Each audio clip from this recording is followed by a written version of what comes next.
ओम श्री गणेशाय नमः। श्री सरस्वत्यै नमः। श्री गुरुभ्यो नमः। अनंतकोटसिद्धदेवताभ्यो नमः। महाकाली महालक्ष्मी महासरस्वती जगदंबा मात देवताभ्यो नमः। सर्व साधक बंधूंना नमस्कार। आज या मनोगताचं नाव मी पितृऋण असं ठेवलेलं आहे। हा पितृपक्ष सुरू आहे आणि पितृकार्याविषयी अनेक शंका कुशंका गैरसमजुती आपल्या मनात असतात, त्यांचं निवारण होत नाही आणि कोणी जे सांगेल त्या पद्धतीने आपण या मार्गाने पुढे जात असतो। पण पितृकार्य करणं हे पितृऋण आहे। जीवात्मा ज्यावेळी जन्माला येतो त्यावेळी त्याच्या जन्मासाठी जे जे कोणी महत्वाचे घटक असतात, त्याला जन्म घेऊन या पृथ्वीवर यायला मदत करणारे सर्व घटक ज्यांचं ऋण त्याने आपलं शरीर असेपर्यंत फेडलं पाहिजे, ही या मागची संकल्पना आहे। देवऋण, पितृऋण, समाज ऋण, ऋषी ऋण असे अनेक ऋण या जीवात्म्याला असतात। ऋण फेडण्याची कल्पना आपली फार साध्या पद्धतीची।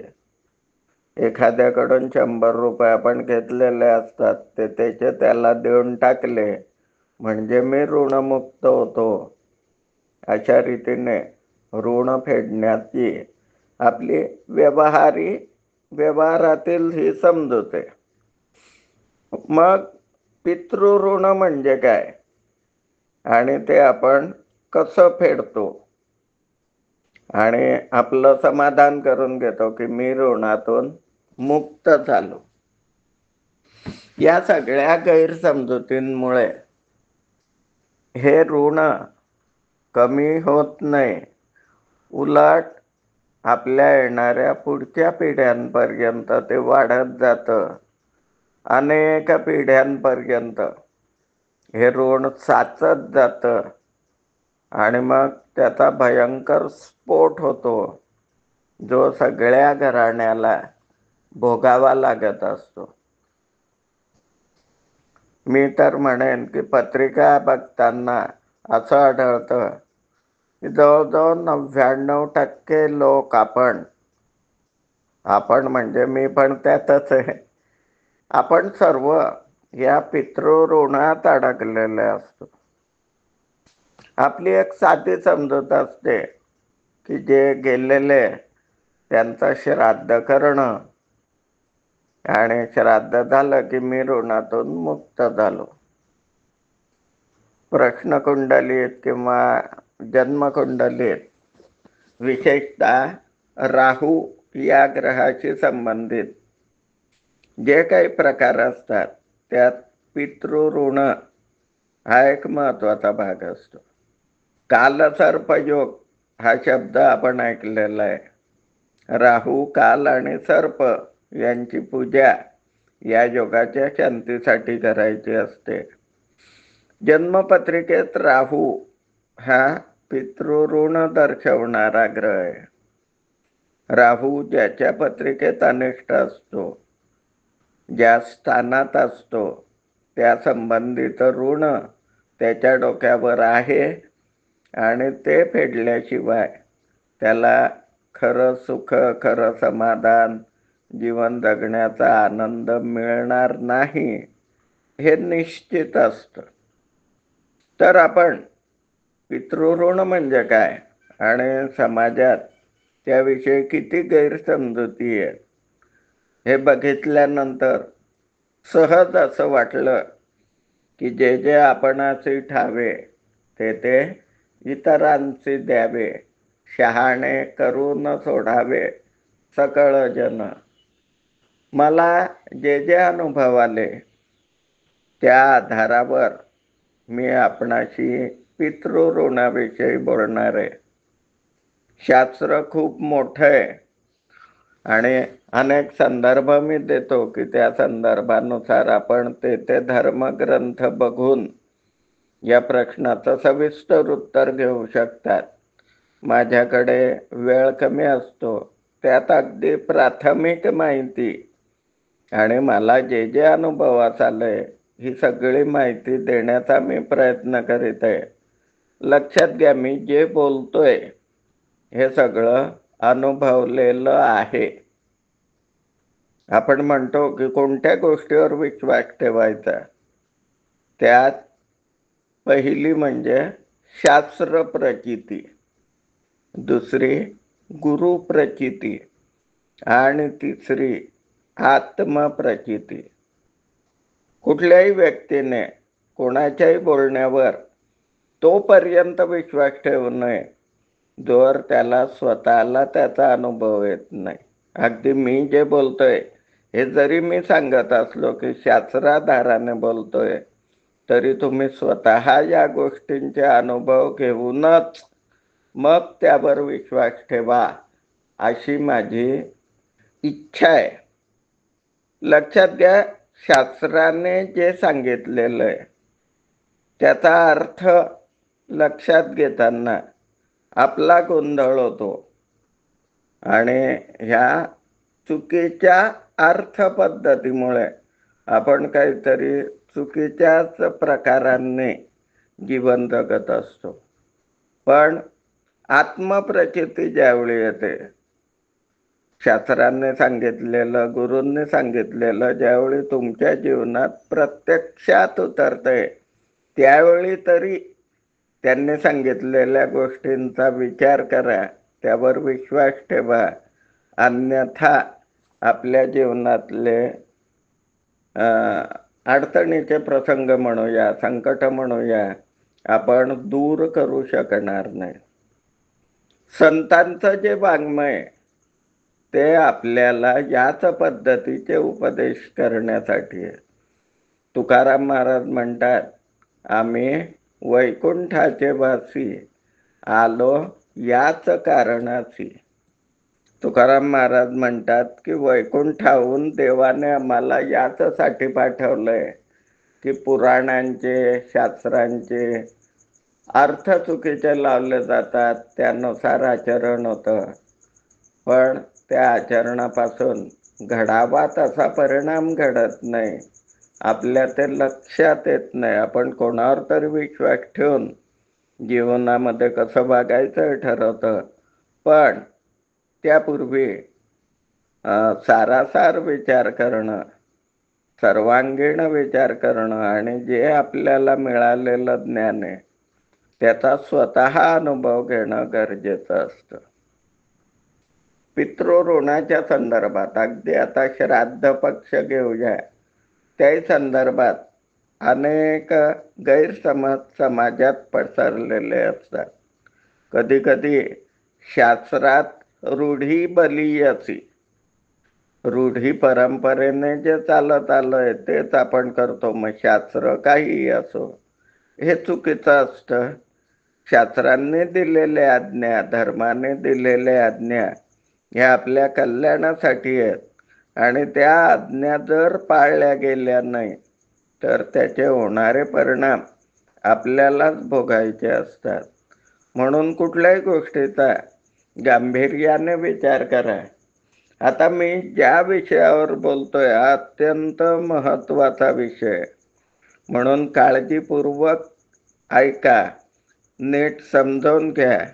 ज्या शंका असतील त्या तुमच्या सभोवती असलेल्या तज्ज्ञ व्यक्तींकडून सोडवून घ्या. पण फक्त ऐकलं, आपण छान बोललात, सुंदर झालं वगैरे एवढे अभिप्राय देऊन थांबू नका. माझ्या डोळ्यासमोर जे जे कोणी दिसत आहेत त्या सर्व भाविकांसाठी, साधकांसाठी मी बोलतोय. इतरांचं जाऊ द्या, पण हे मी तुमच्याचसाठी बोलतोय असं समजून हे काळजीपूर्वक ऐका, ही माझी विनंती आहे. मी जे काही बोलत असतो यात माझं काही नसतं. म्या पामरे काय बोलावी उत्तरे, बोलविता धनी वेगळाची.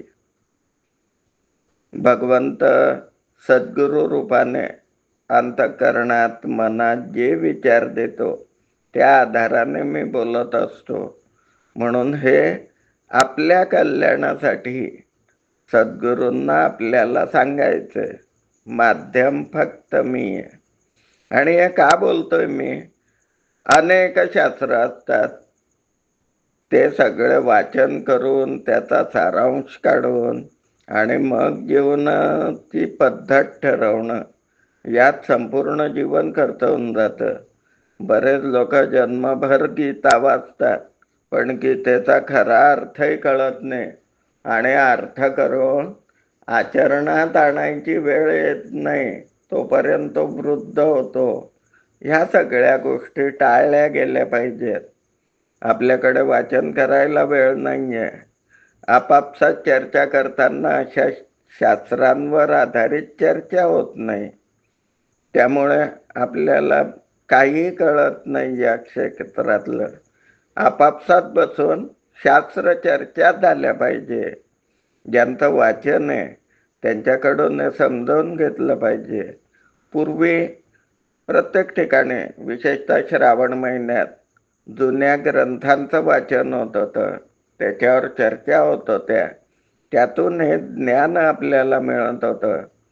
आता ज्ञान मिळवण्याची साधनं भरपूर आहेत, पण असं ज्ञान मिळवण्यासाठी आपल्याकडे वेळ नाहीये, वाचनासाठी बिलकुल वेळ नाहीये. म्हणून किमान 30 मिनिटाचं माझं बोलणं ऐका आणि त्यानुसार मी बोलतोय सर्वस्व नाहीये याचे अनुभव आपल्याला ज्यावेळी येतील त्यावेळी तरी या गोष्टींवर विश्वास ठेवा, ही माझी हात जोडून आपणास विनंती आहे. समाजामध्ये अगदी श्राद्ध पक्षाविषयी सुद्धा अनेक कल्पना असतात, चुकीच्या समजुती असतात.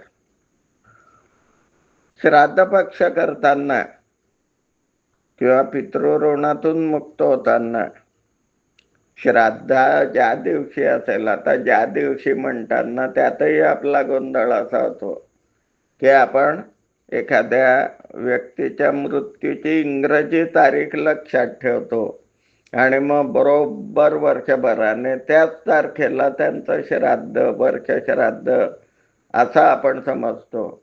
आपल्या डोक्यात इंग्रजी तारखा असतात, पण ज्यावेळी एखाद्या व्यक्तीचा मृत्यू कधी झाला हे लक्षात ठेवायचं असेल, कृपया मराठी तिथीनुसार त्याच्या मृत्यूची नोंद करून ठेवा. मराठी मास, मराठी शुद्ध किंवा वद्यातली ती तिथी लक्षात ठेवा आणि दरवर्षी त्याच तिथीला त्या व्यक्तीचं श्राद्ध आपण केलं पाहिजे, इंग्रजी तारखेनुसार नाही. आणि त्या तिथीनुसार जे श्राद्ध केलं जाईल तेच त्या व्यक्तीपर्यंत पोहोचतं. हा एक पहिला गैरसमज समाजामध्ये असतो. इंग्रजी तारखा या व्यवहारासाठी आहेत, धर्मशास्त्रासाठी चैत्रापासून फाल्गुनापर्यंतचे महिने आणि प्रतिपदेपासून अमावस्येपर्यंतच्या तिथी याच महत्वाच्या असतात. अनेक प्रकारच्या समाजांमध्ये आता काही बरेच गैरसमज श्राद्ध पक्ष करताना सुद्धा असतात. श्राद्ध कधी करायचं आणि श्राद्ध किंवा एखाद्या व्यक्तीच्या मृत्यूनंतर देवकार्य आणि पितृकार्य याच्यातही गोंधळ होतो. लोक विचारायला येतात की महाराज, आमच्या घरात 6 महिन्यापूर्वी मृत्यू झालाय आणि आता देवाचं आलंय, ते आम्हाला करता येणार नाही का? लक्षात घ्या, देवकार्य आणि पितृकार्य हे वेगवेगळे विषय आहेत.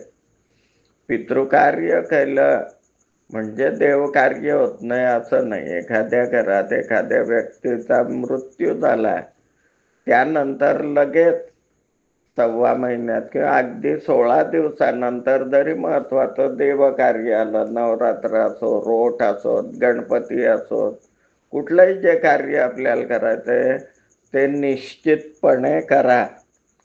आमच्या ग्रामीण भागात लोक म्हणतात की डेर्ग भरलं गेलेलं नाही, म्हणजे वर्ष श्राद्ध झालेलं नाही, आता आम्हाला देव करताच येणार नाही असं म्हणून अगदी 8-8, 10-10 वर्षापर्यंत काही समाजामध्ये देवकार्यच केलं जात नाही.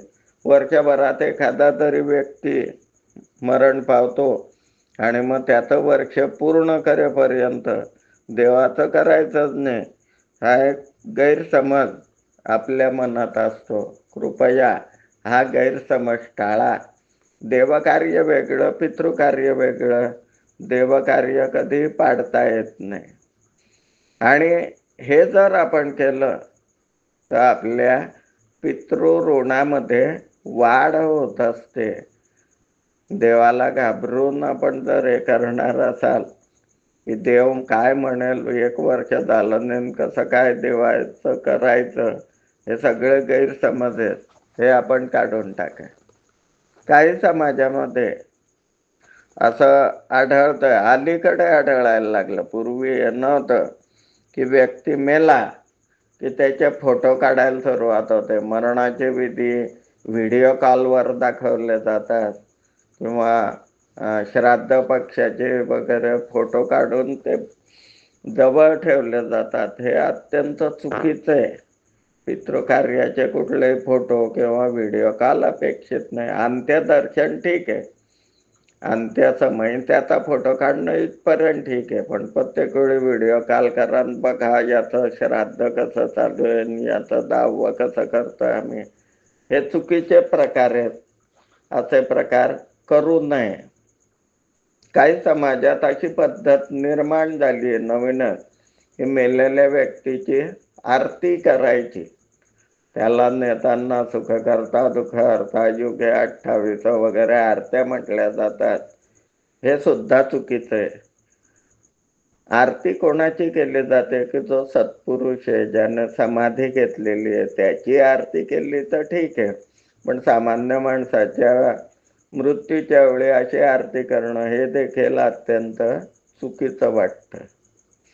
या सगळ्या गोष्टी पाळून जर आपण पितृकार्य करत असलो, श्राद्ध कर्म वगैरे करत असलो, तर ते आपलं भाविकपणे श्रद्धेने केलेलं ते श्राद्ध, ते श्राद्ध जर श्रद्धेने केलं, भक्तिभावाने केलं, तर ते अन्न पितरांपर्यंत निश्चित पोचतं.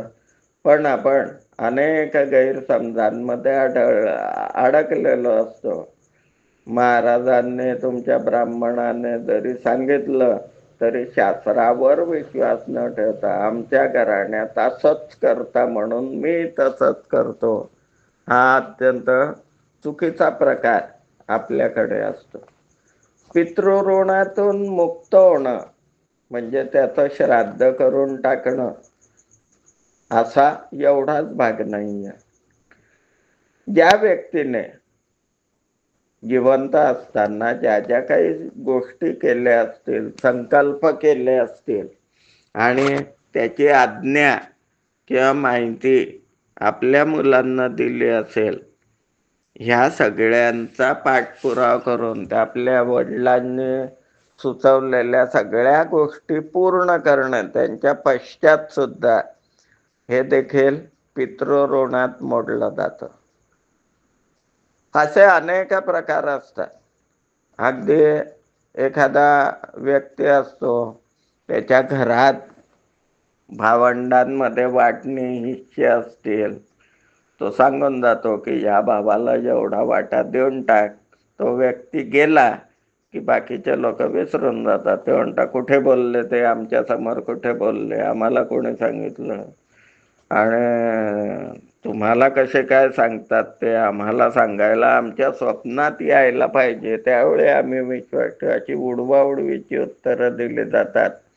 त्यामुळे होतं काय की ज्या व्यक्तीने संकल्प केला आणि त्याच्या आधी त्याचा मृत्यू झाला, त्याच्या वंशजांनी जर त्याच्या संकल्प नाही पूर्ण केले तर तो पुढची गती मिळण्यासाठी अडकतो. तो अडकला म्हणजे आपल्या वंशजांना देखील तो त्रास देत असतो. पितृऋणातून मुक्त होणं हे अत्यंत व्यापक गोष्ट आहे.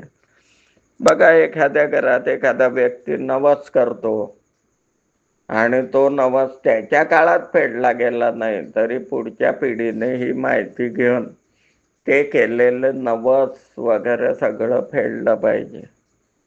एखाद्या घराण्यात एखाद्या देवतेची पूजा करणं किंवा उत्सव साजरा करणं, सत्पुरुषांची सेवा करणं, असे काही नियम असतात. तो व्यक्ती पुढच्या पिढीला सांगून जातो, मुलांना वगैरे, की मी गेलो तरी हा नियम सुरू ठेवा. त्यावेळी मुलं हाव म्हणतात आणि तो व्यक्ती गेल्यानंतर हळूहळू ते नियम त्याने सुरू केलेले धार्मिक नियम असतील, अन्नदानाचे नियम असतील, ते आपण बंद करून टाकतो. हे बंद केल्यामुळे त्या व्यक्तीला जो त्रास होतो तो त्रास पितृऋणातून, पितृदोषातून आपल्यापर्यंत पोहोचतो. आणि ज्या अडकलेले आहेत आपल्या आई वडिलांच्या आशा ऋणात, त्यांच्या घरात हळूहळू अनेक प्रकारची संकट, दुःख, अपेक्षाभंग अशी फळं त्यांना भोगावी लागतात. म्हणून आपल्या जीवात जीव आहे तोपर्यंत आपल्या घराण्यातले सगळे नियम, संस्कार, उत्सव, देवांचं जे काय कार्य असेल, कुलधर्म, कुलाचार, किंवा इतर जे कार्य ते करत होते, अन्नदान करत असतील, देणग्या देत असतील, वारकऱ्यांना जेवण घालत असतील, हे जे चांगले नियम त्यांनी केले ते पुढच्या पिढीनेही करणं अत्यंत आवश्यक आहे. काही वेळेला एखाद्या घरात एखादा पुण्यवान व्यक्ती जन्माला येतो. लक्षात घ्या, हे अनुभव मला जे आले त्यानुसार मी सांगतोय. त्या व्यक्तीकडून परमेश्वराकडे जाताना किंवा परमेश्वराची प्राप्ती करून घेताना जी काही साधना त्याने जीवनभर केलेली आहे ती अपुरी राहते. आणि मग तो अडकतो वर गेल्यानंतर. त्याची त्यावेळी अशी इच्छा असते की आपल्या वंशजांनी सुद्धा पुण्य करावं आणि त्या पुण्याचं फल आपल्या नावाने आपल्याला पाठवावं. ते पुण्यफल त्याला मिळाल्यानंतर त्याला पुढची गती मिळत असते. हे सगळं म्हणजे पृथ्वी सोडून बाकीच्या लोकांचे जे व्यवहार आहे हे फक्त पाप आणि पुण्य या गोष्टींवर आधारित असतात. पृथ्वी हा कर्मलोक आहे. पृथ्वीवर संकल्पपूर्वक जे पुण्य केलं जातं मग त्या पुण्याचं फल कुठल्याही लोकात त्या जीवात्म्याला मिळत असतं. वंशजांनी केलेल्या पुण्याचं फल तो व्यक्ती कुठेही असो त्याला मिळत असतं.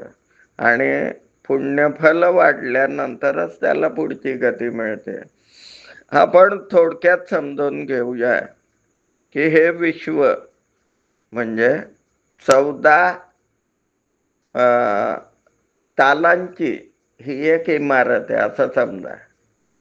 पृथ्वीच्या वर 7 लोक आहे, भू, भुवा, स्वाहा, महाजना, तपा, सत्य. हे 7 स्वर्ग पृथ्वीच्या वर आहे.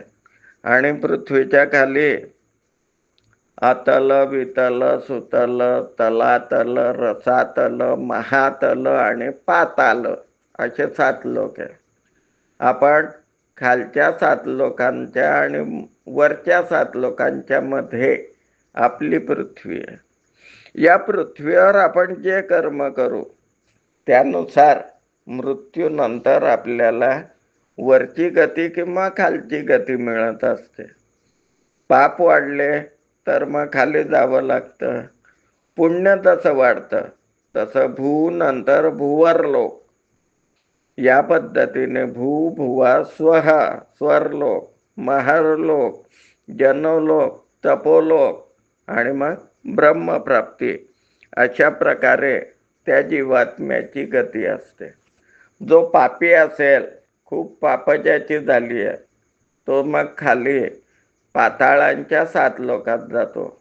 आणि मग जर त्याच्या वंशजांनी पुण्यकर्म केलं आणि त्या पुण्याचं फल जर त्याला दिलं तरच त्याची त्या लोकांमधून पुढची गती, वरची गती त्याला मिळते.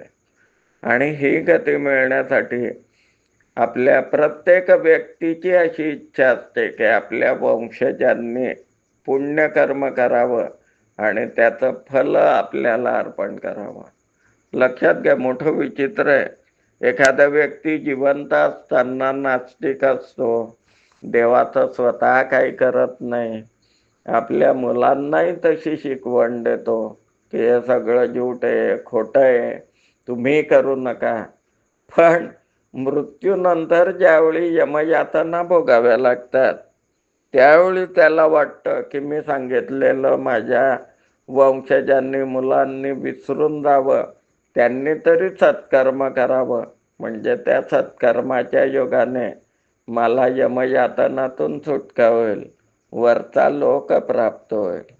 आणि ते आपण करणं याला पितृऋणातून मुक्त होणं असं म्हणतात.